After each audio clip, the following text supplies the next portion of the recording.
love is love on the Queer Family Podcast. Love is love. At age 10, I spoke up. I said, no, I'm a girl. Welcome, welcome, welcome, you beautiful people, to the Queer Family Podcast, the show all about family, but with gay. My name is Jamie, and I am your very queer host. And you, my friends, are tuning into the show whose mission is to uplift, highlight, celebrate, and normalize LGBTQIA plus families in all of our beautiful identities. This episode does just that. I had the pleasure of sitting down with Wendy Cole, and I'm going to tell you about Wendy in a second. Before I tell you about Wendy, oh my God, it's so good, y'all. It's so good. But before I talk to you a little bit about Wendy, I want to talk to you about our newest Patreon members. Yes, specials. Give it up for Ashlyn Sepulveda. I hope I said that right, Ashlyn Sepulveda. I like saying Sepulveda, though. And Caroline D. Bernardi Luft. Caroline D. Bernardi Luft. How come we all have such fun names? And I don't feel like I have one of those. I feel like I need to change my name. I guess I could, in the name of the queer community. I can change my name if I want to. Do whatever I want. I'm just kidding. Listen, thank you for becoming Patreon members. You too, my friends, can become a Patreon member for as low as $2 a month. And I've started a new thing, y'all, in the name of community. Every second Thursday of the month at 7 p.m. Eastern time, I'm doing something I'm calling Queers and Cheers, where we all grab a cocktail of choice and we sit down and we click a little Zoom link that I've created and we get together and shoot the shiz. And we are forming community. And it's really fun. You'll get some behind the scenes stuff from me. We'll chat. We'll get to know each other. I want to get to know all of you. So if that sounds like something you're interested in, we play games. I don't know. Sky's the limit here, folks. And my wife, Anne, might even make an appearance if we're lucky. I know everybody wants Anne. Nobody wants me. I understand. And I'm working on her to be at the Zooms. And I think she's going to make appearances. So there you go. Plus my kids probably, because can't keep them out. So anyway, go to patreon.com/the Queer Family Podcast if you'd like to be a member of the community over there. And now let me just get into it, because I want to get you right into this interview, because when I say that it touched me, I'm not kidding, y'all. This chat with Wendy really, really resonated me. And you'll see if you're watching the video, you know, usually I'm cracking jokes. I'm laughing a lot. This whole time I'm like, oh, Wendy. Like, it's really, like, it touched me. When I tell you Wendy had a journey, she had a journey to becoming who she is. So Wendy is a transition coach, and she helps her clients identify, explore, eliminate the stress of facing life's challenges. And she knows a lot about that because she, my friends, transitioned genders at the age of 67. Yes, you heard that right, 67. And the journey to get there, it's a lot. It was a lot. And I think about her a lot now. And she's using her powers now to help others through any kind of transition. So it's really beautiful. It's a really great story. Something she said that resonated with me during the interview was gender is between the ears. It's not between the legs. And that actually follows through for many things in life, if we really think about it. Oh my God. It was just a beautiful conversation. She was super open and candid about everything.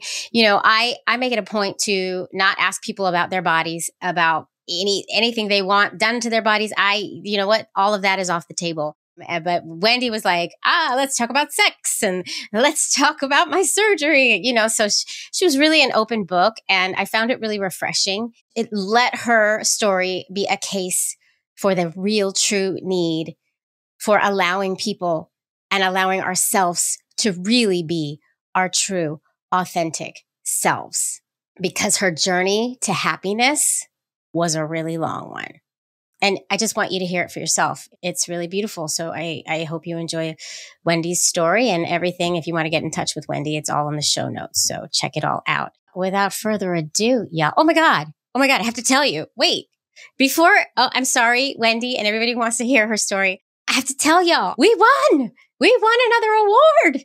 We won an Anthem Award We won an Anthem Award in the Diversity, Equity, and Inclusion category. We won for Best Podcast, the Silver Award. Bum, bum, bum. I'm so proud. I'm so happy. Thank you, Anthem Awards. Thank you, everybody who continues to tune in. Like, I feel like I'm giving an award speech, like I'm at the Grammys. It just feels awesome. And now I will have another award to add to my beautiful award shelf that is behind me in the video if you're watching the video on Spotify or YouTube. So go make sure you are subscribed to Spotify for sure and YouTube if you want to, and watch out for trolls over there. I'm working on getting rid of them, but it's a big job.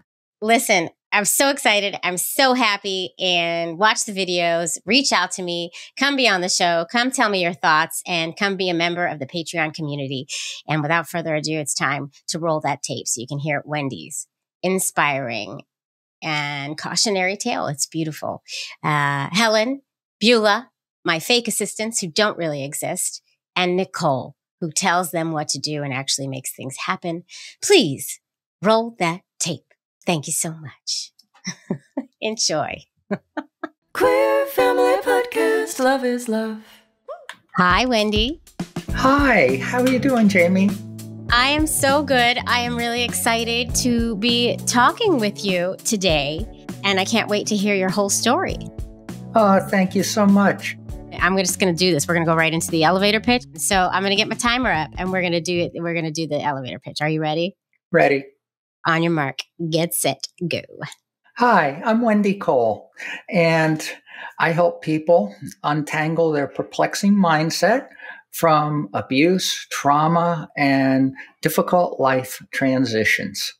I began doing my work with people in the transgender community, going from male to female, which also parallels my story. And I appreciate being here today. Oh my God, that was beautifully done. I'm really excited to kind of dig in and hear your whole story, Wendy. So Can we just take it before Wendy was helping people and changing the world for the better? Let's take it to Wendy and Wendy's youth, and just kind of, who you were when you started out and how you got to where you are now. We're just going to take it back. Okay. Way back, I'll go back to age 3. I knew there was something very different about me. Things that I liked and things I was comfortable with. I couldn't put words around gender at that time. Mm-hmm. All I knew was that most of my mother's friends had daughters, and I thoroughly enjoyed playing with the other girls. Mm-hmm. The little boys, they were kind of rough, and I didn't quite like it. I liked playing with the girls. I had no clue what was going on. My favorite toy, and I don't know where a dolly came from, but I had a doll. Oh. And Dolly was my favorite. That was my first negative gender experience. Oh, no. My father came home from work one night and took Dolly away from me. Oh. I screamed and I got spanked. Oh, and God. I got spanked until I stopped screaming and I was handed Teddy. Oh. I didn't want Teddy. I wanted my Dolly back. Well, that was my father. Basically, no little boy is going to play with a doll. Right. I didn't understand that, but that was it. Where did you grow up? I grew up in Fishkill, New York. I was actually born in Jacksonville, Texas, which is where my mother grew up and lived on an East Texas farm. And she met my father during World War II. When he was stationed in Houston, Texas, and he was a lieutenant commander in the Navy inspecting oil tankers for naval fleets. He had an affair with my mother. And one thing led to another, and he left his first wife and family. Oh, and this was like shortly after the war or during the war? Well, I guess they started dating during the war, but 1948 was when I was born in Jacksonville, Texas. I was there for 3 months, and I'm kind of grateful I got moved to New York State instead. You still went through some stuff, even living in Fishkill, New York, which I think we're going to hear more of. Yeah. I was being socialized as a boy, not a girl. Right. And I knew that was wrong. That was not how I felt. I was convinced by age 5 I was a girl. Wow. Yeah. But I knew also enough that that was wrong. in terms of my parents' world and society in general. And at the time, I didn't know that gender is between your ears, not between your legs. Right. Ooh, I love that. I love that. Yes. Gender's between your ears. It was how I was born. And I've since done some research into that. And there is a section of the brain that develops more prominently in females and is more dormant in males. Huh. What is that section? I'm not sure what it is, and it's some little obscure section of the brain that they've identified as different between the two genders.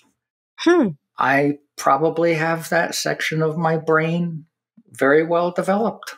My brain went female in the second trimester, and my body went male.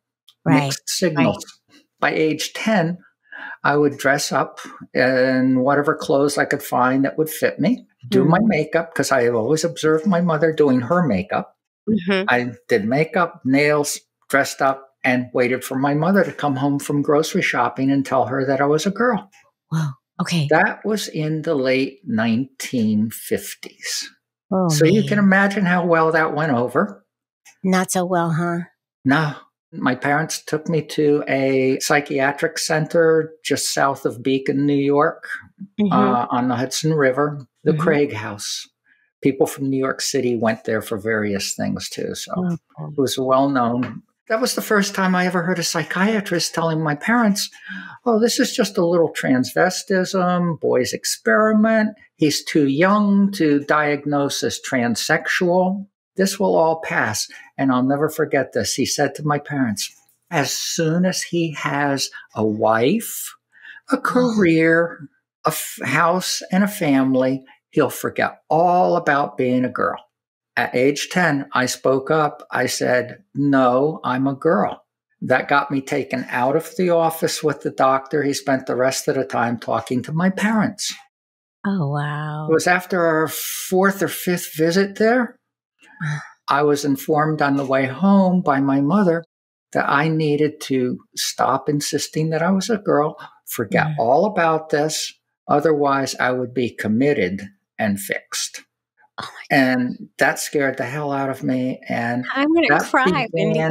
That began my life of repressing how I felt. And it also changed the way I just interacted with the world because I had this huge secret to hide. It was just all consuming. Just put yourself in that situation where, you question your gender from the moment you're up to the moment you go back to bed. And you look at yourself in the mirror and you really see a guy. You're told by everybody else, you're a girl. Right. That's a very tough one. And not many people understand that perspective of it. But that's what I was facing all the way through my teens and into my early 20s. Every day.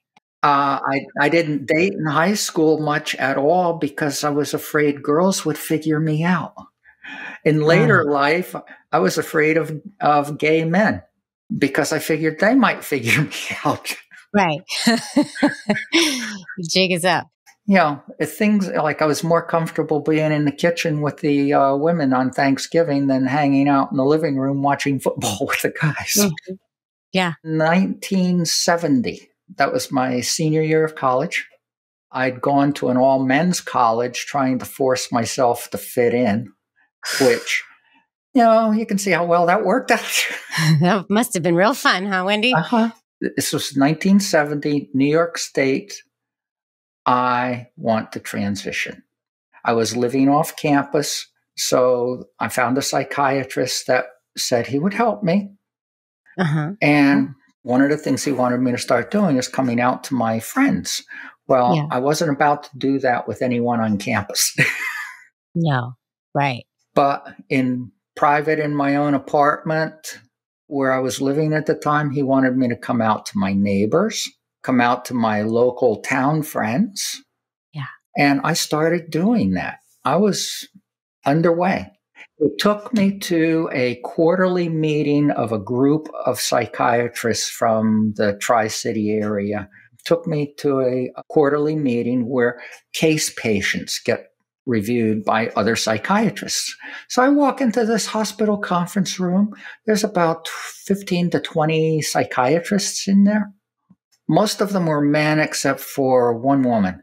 Uh-huh. So I sat there and I started talking and telling how I felt and how I was living, and that I'm working on becoming a woman, a girl, full time. Yeah. And one of the psychiatrists stands up, looks around the room, says, "I'll see you all next quarter," looks at me and goes, "You're a freak. You should move to New York City and turn tricks like the rest of them." I'll never forget that. What? Yeah. What? That was from an MD psychiatrist. It basically broke up the meeting. I was crushed. Was this just a hoax? Was this not, or did your doctor really think that this group of psychiatrists would be there to help you and guide you? That's what he assumed. Yeah. Okay. But that was not the case by any stretch of the imagination. Ugh. And so this doctor was not the only one who... At my next session with him, that was when I found out that the way I was born was considered at that time by the medical community, psychiatrists, therapists, all of that, to be a psychological condition with no treatment and no cure.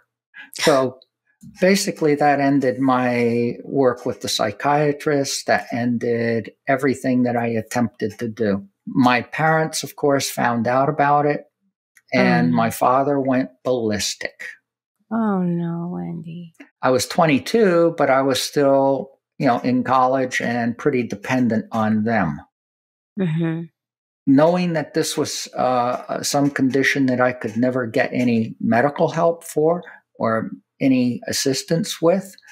And I also found out from my psychiatrist that, basically, this is a psychological condition, no treatment, no cure. And so therefore, anything I did would have to be totally on my own. I did a little bit of looking into it, and it was pretty much what that doctor had said to me. I only had two choices: move to San Francisco or move to Manhattan. Right. And turn live tricks. underground. Right. I could do this and never become part of society. So, and I've talked to quite a few people since starting to do my work. And there's a lot of people out there that were like me. Oh, and yeah. They chose not to do anything about it because that's how you would have to live. Mm-hmm. And I talked to one other woman she said she envied me because she transitioned in 1978. And she said she described it as going from one closet where she was totally hidden behind her male facsimile, which is what I call my previous life. Went from one closet to another closet where she couldn't tell anybody about her past. So here's your personal identity, and you have to change pronouns and genders when you're talking about your past. And you want to do that. It's a juggling act. And what I decided to do personally is I don't do that. If I'm friends with somebody, then I tell them all about my past and what I experienced. So it's all out there. There's nothing hidden. I can go about my daily life as any other woman blending into society without any problems whatsoever. Yeah. That was my dream. That was my goal. And I can do that. Yeah. But it took you a long journey to get there. Yeah. Because in that moment, you didn't decide to transition. In that moment, you chose the other option, which was to repress. Yes. And hide. Oh, yeah. Okay. I figured, what the heck? I'm going to try. They said, have a career, have a wife, house and family. I knew it was bull. Yeah. But I tried it. You tried it. And 4 years in, I found it didn't work. Oh, so you did the thing. You found a career. You found a wife. Oh, yeah. I had a good career in tech. And it was a long one, too. So what didn't work? What do you mean it didn't work? 4 years in, I was stressed to the max. I hated my life. I hated everything about it. And there was nothing I could do. You were stuck. I knew my options of doing anything about how I felt, about who I was. I had no options. It was still a psychological condition. Yeah. So you just repressed. Right. And it finally popped out. You can't hold this in, especially from a spouse, successfully for a long period of time. Right. It's too powerful. At least it was for me. And it popped out in my sleep. What do you mean? I was talking in my sleep about being a woman. Oh, wow. And my wife demanded an explanation. At that point, I just decided to hell with it. I'll just tell her everything. And I did. Figuring we'd be divorced by morning. Yeah. Because you're like still in your 20s at this point. I was late 20s, early 30s at that point. All right. So it's like 70s, 80s. Yeah. It around. was in the late 70s. So what happened? She told me the following morning that as long as I didn't do anything about this, that we would stay together. I didn't inquire as to any details whatsoever. I just accepted that would be what it is. So, yeah, okay. About a couple of weeks later, she said to me, you know, maybe to relieve the stress of this and everything, you can cross-dress. Oh. Okay. Well, I tried it. Jamie, I ended up hating it. Hating cross-dressing. Hating. Because it wasn't about the clothes. It wasn't about the makeup. It wasn't about how I looked. It was how I felt. And every time I cross-dressed, I would have to take everything off, which was a complete reminder of what I couldn't be. Oh, wow. That's an important point. And I've since turned that around into this phrase. It should be less about transitioning and more about correcting a condition you're born with so you can be who you've always been. That's deep. I'm friends with a group of ladies online, or basically a little bit around the country and predominantly in the New England area. And they've all come to the realization, Wendy, you were never a man. You were hiding behind my male facsimile, my male representative. And that's the case for so many of us. Yeah. Yeah. And the way you explain it is great because it really puts it into perspective for those of us who who haven't experienced this. And, you know, I love that. So let's like flash forward a bit. So you stayed in this life. Cross-dressing wasn't working for you, but you still stayed in this life. You still repressed. You had some children, I think, right? So yeah, let's take it down the road a bit. We had 2 children, son and daughter. My son wound up committing suicide. I'm so sorry. And was heavily into drugs. He had a lot of problems. I wasn't one of the best parents, and I totally own that. I tried, but I just couldn't make it work. And especially with a child that had so many issues too. I bought season tickets to basketball, baseball, trying to connect and make it work. That didn't help. There was no communication whatsoever. I couldn't get a communication thing going. And my daughter basically says at times that she raised herself. Oh, yeah. Because we were so focused on our son. So it's struggles that people have with families. It had it with us as well. The sad part of it is I wasn't present really as a parent because of this. Right. I was That's angry. what I was going to ask. Yeah. I was angry. I was depressed, significant anxiety, everything from all of this. My wife had suggested by the 90s that I see a psychiatrist and get medications for how I felt. We both knew this was the underlying condition for it, but to make it work, go see a psychiatrist. Only this time I won't tell him what the underlying causes are. I made up things around work, around family, anxieties, depression. And what I found was they're all too happy to, take a short visit with you and fill a prescription pad full of meds and off you go. And that's how I lived from the early 90s all the way through to 2015. Oh, my goodness. I was living in a fog as far as emotions and everything else go. Right. And I was not social, but my job made it very easy because I was in technology. And I would go into corporations and design systems for them and implement them and manage the project and all of that. So all I had to do was deal with other techie people. Right. There was no socializing whatsoever.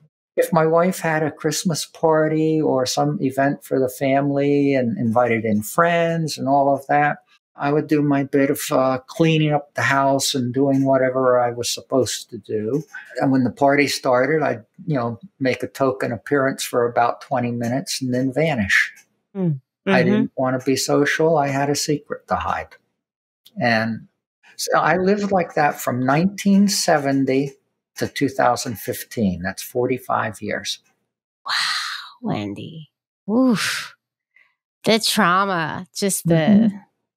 So what happened? How do we get to the beautiful, beautiful person who's sitting in front of me and speaking so eloquently? And how did you get here? At various stages, I went into some very dark places and had suicidal ideations and all of that. In late 2014, it was really bad. I had everything set up to kill myself. And I decided, well, I have no idea if it's possible or what's changed, if anything, but that was the first time, late 2014, I went online to check. The first time since I wouldn't let myself look or do anything about this because I felt like I was just locked in to the path that I was on. I found out it had been changed in 2012. From 1970, it took till 2012 for my diagnosis to change. Wow, that was the first change. Holy moly. That's when being born transgender is now considered to be a condition you're born with, and it's treatable by therapy, hormone therapy, and any necessary surgeries. Life-saving. Yeah. And that was huge. I read that. I didn't even hesitate. Jamie, I went upstairs. I said to my wife, remember what we talked about in 1978? Well, it's back. And, the bottom line is I'm going to do something. I need to go see a therapist. In January, I found a therapist. I went through a lot of writing to different clinics and everything else. And I had 2 therapists at one clinic in a town near me that were interested in working with me. I chose Stephanie. The vibe I got from her brochure, her picture, her eyes, I just got a vibe from her. And the first therapy session, this is the power of acceptance. My first therapy session, I hadn't talked to anybody about how I felt, Jamie. Oh, God, since 1970, 45 years. Oh, my goodness. It stayed bottled up in me. Yeah. And that first session was an intake session, so it was a little bit longer, and I just poured my guts out. What was really powerful from that day, and has stayed with me ever since, is she's sitting there looking up at me with my file folder on her lap, and I'm getting ready to walk out the door, and she looks at me and she goes, "What's your name?" Oh. I immediately snap back, "Wendy." And to my joy, amazement, she crossed out my male representative's name and wrote Wendy on my file. And from that day forward, I was Wendy. Did Wendy just come to you in the moment, or was Wendy in there? I picked that name in grammar school. Oh, I've carried that with me ever since. If I could ever do anything about how I feel and who I am, really, I'm naming her Wendy. oh my goodness. Oh my, I'm getting chills. You're going to make me cry. This is too much, Wendy. Oh my God. That's amazing. Okay. All right. So Wendy was finally unleashed on the world. Exactly. She was the first of what has turned out to be many people who accept me for who I am and what I am. I love that. And it took me 67 years to get to that because I transitioned at age 67. It's never too late. I love that. Say that again, Wendy. It's never too late. If there's something you need to do it. Yes. Yes. So Stephanie was her name, correct? Right. She was. So you meet Stephanie, you get on the path. Right. And what happens? What I did in the first 6 months of therapy, because keep in mind, I haven't cross-dressed in over 35 years. I haven't done anything. So in that first 6 months of therapy from January to June, I focused on me. Stephanie got me back into my 60s hippie days with meditations, mindfulness. I started adding into it with visioning and making that work for me. So on my second session with her, I told her, I'm going to come next week as Wendy. And she said, you can come any way you wish. It's a safe environment, not a problem. And I said to her, you realize I'm going to have to start working on boundaries with my wife at the time because we're still together. We have this rule. Wendy doesn't go out of the house when she cross-dresses. That was another thing that I just hated about the whole thing. So we argued that week, discussed it, all of that. But I was determined with the visioning that I was learning to do, I would envision what it would feel like. What it would feel like, not be like, but feel like to me. To get in the car, back out of the garage, drive the 7 or 8 miles to therapy, get out of the car. What would it feel like on a late January day, walking across the parking lot, the sound of my shoes on the pavement, the wind blowing around my legs? How would I feel about seeing my reflection in the glass door going into the building? And the actual experience was even better. And I wasn't nervous because I had done all that work in advance of envisioning it, being in the moment, and being centered and aligned with my inner being. And I went in, I found out, and the same experience happened with a new psychiatrist that Stephanie sent me to. They both met my male facsimile first. And then they met Wendy. And my psychiatrist and Stephanie knew each other. Apparently, they had a conversation about the experience of meeting Wendy. They couldn't get over the personality change. Oh, wow. I was finally me. Yeah. Oh, my God. I was getting happy. The psychiatrist took me off all those meds that I was on, that I didn't need them anymore. Never really needed them to begin with. I just needed to be me and be happy. Oh, my God. Oh, my God. Your whole life being somebody else, your whole life. Exactly. And what could have happened had you been allowed to be yourself from the start? Yeah. Well, that was one of the first things I tackled in therapy within the first 2 weeks was regrets. That's something I can't do anything about. You can't go back in time. You can only go forward. So my focus was going forward and being me. And just what could have been, we'll never know. I do believe very much that if I hadn't been so busy repressing all of this stuff and so angry and so depressed and everything, I would have done far better and been a much different person.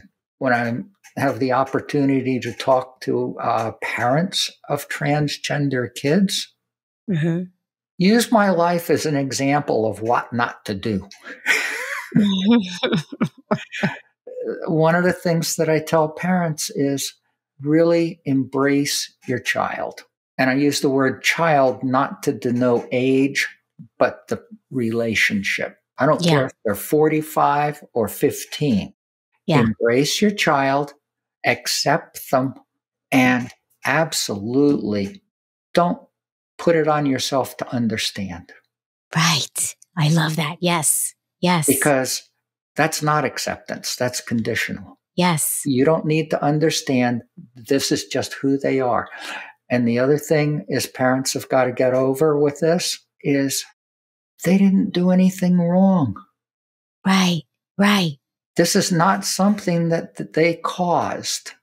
This is how your child was born. Right. And they've always been the same person. Exactly. Regardless of telling you they're trans or not, they're still the same exact person. Right. That they've always been. Right. Right. If your son says he's a girl, then believe him. Yeah. Do you realize how scary that is to tell your parent? Oh. It was for me. Yeah. I like to say that, I do help people going through difficult life transitions. Doing what I did is nothing more than what someone else is going to experience emotionally, changing complete careers, moving across the country to do it. It's the same methodology, the same thing of how to deal with that and deal with this. This is just probably a little bit more profound of a life change. Changing gender, changing sex, changing everything. I'd always dreamed of having the surgery. Yeah. In the 1950s, my parents were hysterical over me and thinking of Christine Jorgensen, who was very public in the 50s after the war and everything. She came back as herself. Yeah. And when I discovered her, how am I going to get to Denmark to get the surgery? Right. I finally went to NYU Medical Center, Dr. Rachel Blubon, wonderful, excellent surgeon. I had the most wonderful experience there. 5 days in the hospital, my friend came to pick me up. I navigated in the car while we drove across Manhattan in rush hour. And he drove me back to New Hope, Pennsylvania, where I had my apartment. 7 days after surgery, I was walking through town and hanging out at one of the local places, talking with people. That's wonderful.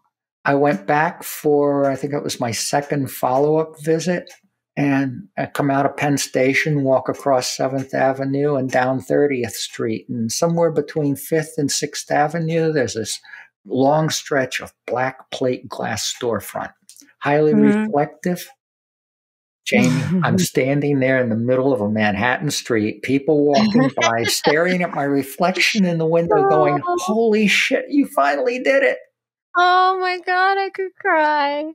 Oh my God, that's amazing. You know what I'm thinking of? The Mary Tyler Moore show when she throws her hat. Yeah, that's how I feel for you. That kind of moment. You're gonna make it after all. Like, it's so life-changing, life-saving. Wow. It's funny you mentioned that because when I got back to my apartment in Pennsylvania after surgery, one of my favorite bartenders had sent me flowers. And Stephanie sent me flowers. Stephanie. And there was the Mary Tyler thing in there. How funny is that? Yeah, oh my so God. you mentioned that. That reminded me. Yeah. She goes, you've arrived, girl. You've arrived. You did it. Yeah. Oh my God, I love this. Can I ask what happened with your marriage and your daughter as well? It was late February of 2015. I said to her, well, I'm going to start hormone replacement therapy. They give you the testosterone blockers and you start taking estrogen. And she said, we didn't discuss it. I said, well, there's nothing to discuss. This is something I need to do for me. Mm-hmm. And she said, okay, now we're getting a divorce. And I knew the answer, but I said, why? And she said to me, oh, you're going to develop breasts and, Lord knows what else you're going to do, implying the surgery. Mm-hmm. And she goes, I'm not a lesbian and I'm not going to be married to a woman. So we're getting divorced. I said, okay. It was about 3 years ago or so. She said to me, it's really good you moved out of the house and did this on your own because you never would have transitioned as well staying married with me. Oh. And I said, thank you. I knew that. And that's why I totally agreed to the divorce and let's just move forward with our lives. We're friends. Oh, good. Okay. We parted on good company. And it's basically that's basically part of my past. And she is in your life to a certain degree. Right. But what had to happen, happened. Right. And you're both doing okay. I had done all my internal work of working on my mind, changing my beliefs, changing my image, beginning to work on my self-awareness, and really a lot of self-acceptance work. Because I had to also begin deconstructing all the male socialization that happens throughout life and start learning how to mannerisms and behaviors that are subtle for women. Yeah, it's something I don't think about much just because. Nobody does. It's right. Because it just is. That's the thing about gender. It just is. Yeah. And it's not something that is physical on you. It's in your mind. It's in your brain. It's the way you're wired. It just is. I love that. You're so right. And that is so deep and profound when you really think about it. It just is. I don't think about being a girl. I don't think anything about it. I just am. It's who I am. I've never had to fight it. Right. So part of being able to do this is now I'm just being. For the first time after 67 years. Yep. One of the family friends came out in college as gay. And his parents were very accepting and all of that. It worked out fine. He was the first person I came out to. Oh, really? Oh. Outside of the family, he was the first one. I said to him, Bill, are you familiar with, LGBT? He goes, yeah. I said, well, you're one of the G's, right? Yeah. Well, I'm a T.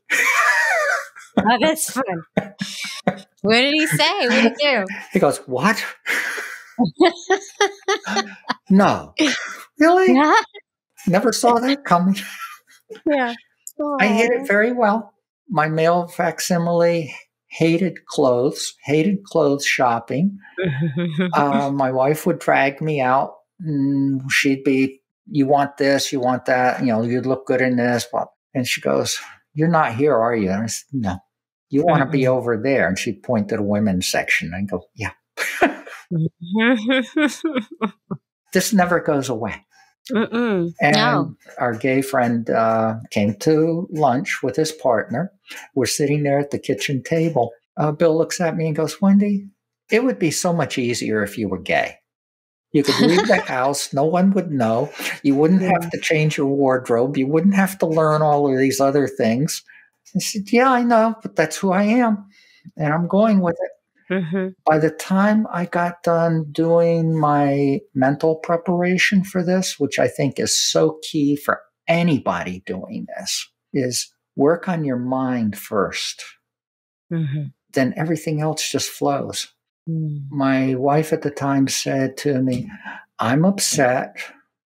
I'm, anxious about all of this that's going on. Then she also said something which I found rather ironic. Her first husband left her for another woman. Her second husband left her to become a woman. I couldn't help but laugh. The irony of it. And she said, Aw. it makes me angry. You're so happy and excited to do this, and I'm so upset.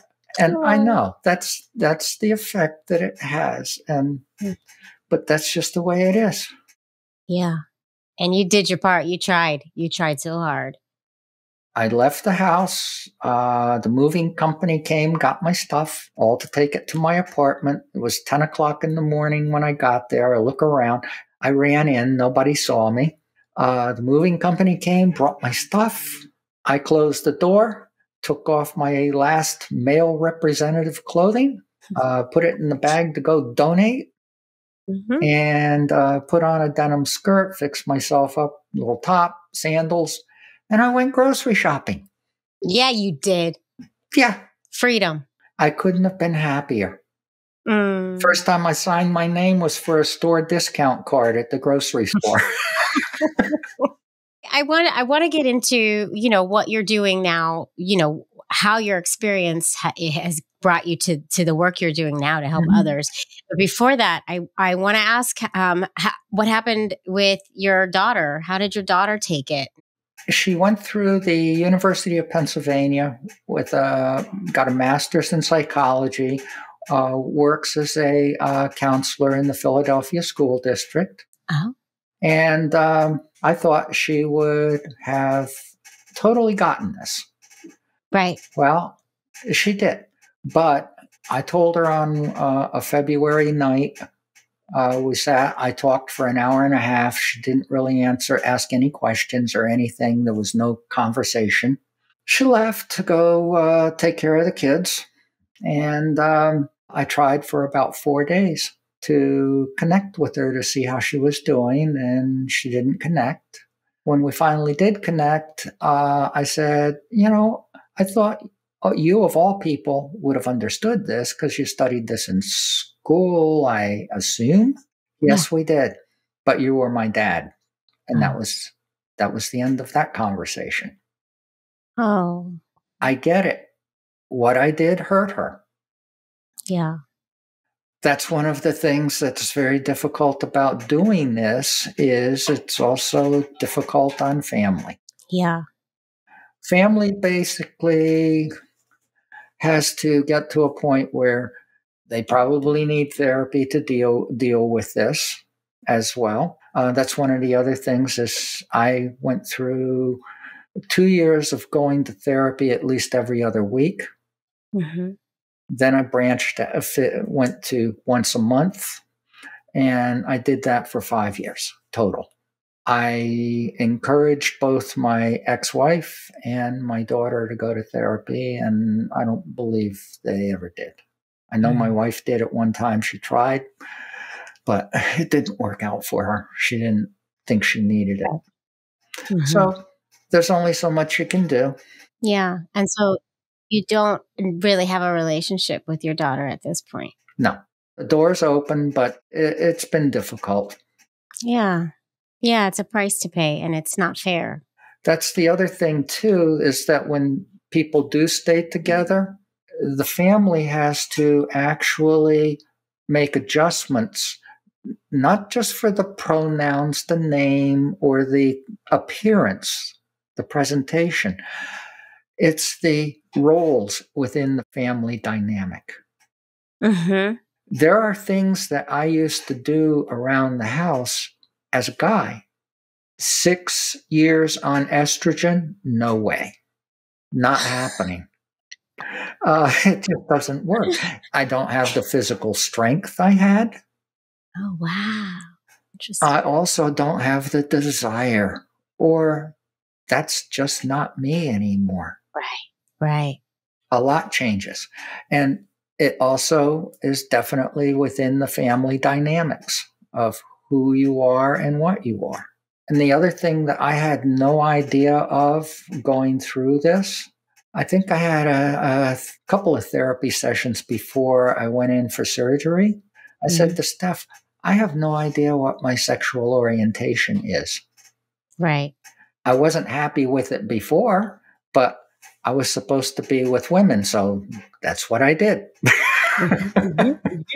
Check that box. Check that box. That's what I did. I checked the boxes. But after surgery, I don't know. This is a whole new experience. New body, new parts, everything. Steph, and I'll never forget this either. And she was absolutely right. And I've applied it to other things throughout my life. You'll know what it is when you're ready. There it is. Yeah. It's how I feel at the time. Surgery on August 31st, I believe it was, in 2017. Healing up and everything else. Dr. Bluebond looks at me and she goes, well, you're ready for sex. Meaning I was healed. You know what I said back? You got anyone in mind? Yeah, right. Exactly. Oh. I had no idea. I thought about it and everything else. The next thing is I found myself on Match. Oh, look at you. Okay. I started dating.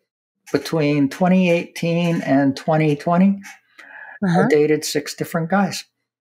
Okay. So you were figuring it out. I was figuring it out. Sex as a woman is amazing. I am so happy for you.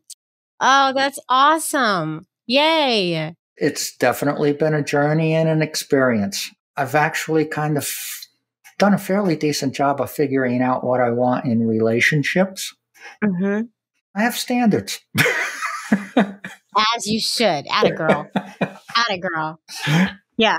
This has been a completely different life, a rebirth, as it were.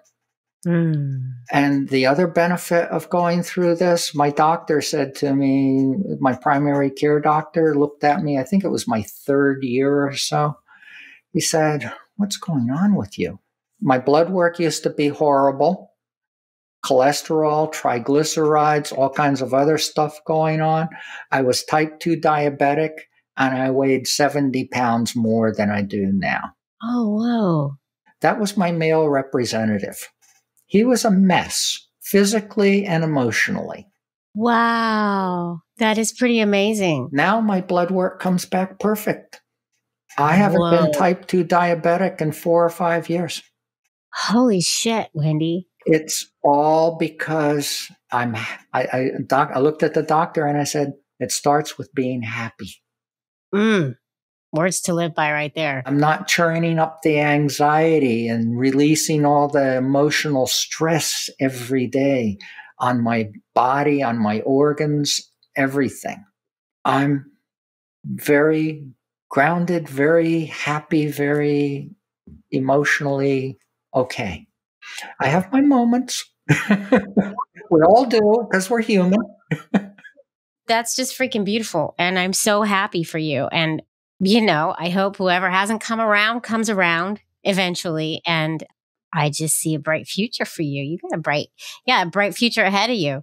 Who cares what age you started at? Here you are. It's never too late. And I'm not done living yet. You're not. No. Yeah. Now that's a perfect segue here. Now you're using your powers to help others. Mm-hmm. You're using your experiences to help others. Can you tell everybody at home about what you do and how people could possibly get in touch with you and learn from you? I work with people who have had trauma, abuse issues in their past. They're having difficulty making life changes constantly.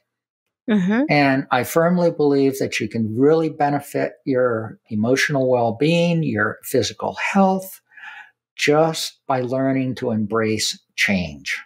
Mm-hmm. Don't fight it, and learn to just go with the flow of it. And a lot of that has to do with how we see ourselves, our emotions, how we learn to handle our emotions. We have thousands and thousands of thoughts going through our brains every day. Mm-hmm. And those all trigger emotions. And they tell us what we can and what we can't do. And what I've learned through this and what I hope others learn to do is rewrite those stories, turn those voices around so that they're supportive and you can do what you need to do for yourself. One of my favorite quotes that I say to myself a lot is, you are the thinker, you are not the thought. You are the thinker. Mm-hmm. You are in control. Yep. You're in control of those thoughts. I started working with people in the transgender community who were transitioning. And then I found that a lot of the mindset type work that I do to help them go through this process applies to everybody. Mm-hmm. It works. It's a different way of looking at life and living.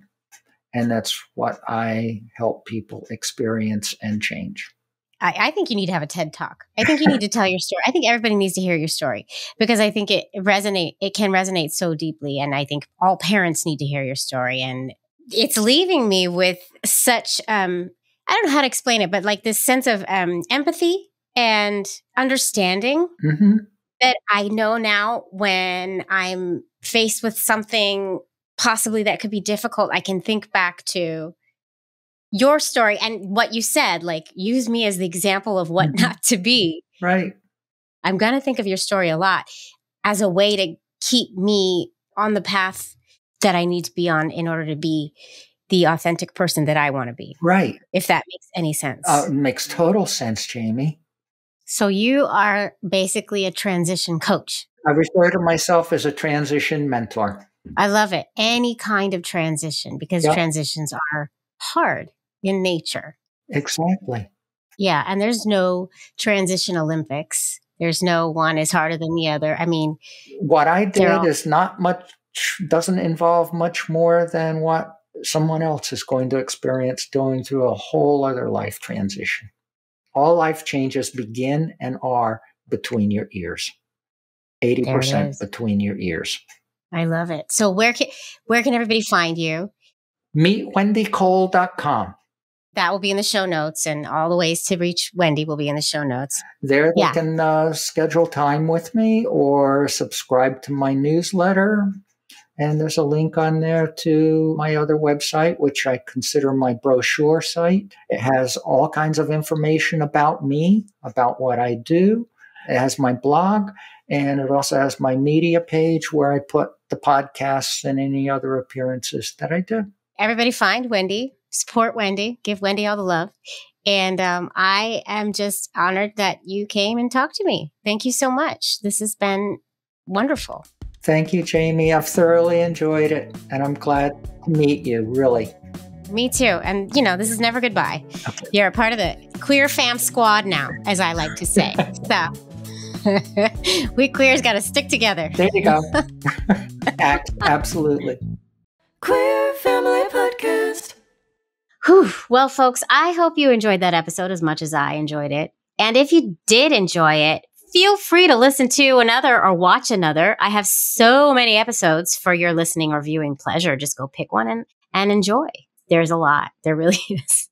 And also, if you really do like this show, please, I know I say it all the time, but please do consider supporting the show on Patreon.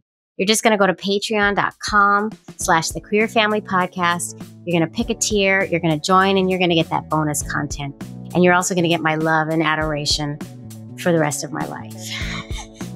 I love you all. Thanks for tuning in. Keep on tuning in, and I'll see you next time. Mwah.